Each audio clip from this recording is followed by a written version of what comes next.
తెలుపు నలుపు కాదు మీకు రంగుతో పని ఏముంది సందు దొరికిందంటే చాలు మీ మగ బుద్ధే వంకర బుద్ధి అంటావా అమ్మవా అంటావా అమ్మవా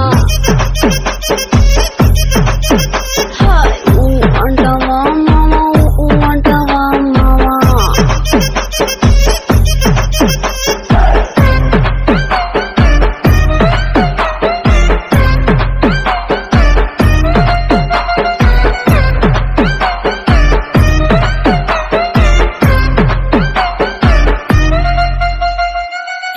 ఎత్తుకుంటే ఒకడు ఎగిరి గంతులేస్తాడు కురిసా కురిసాకుంటే ఒకడు మురిసి మురిసి పోతాడు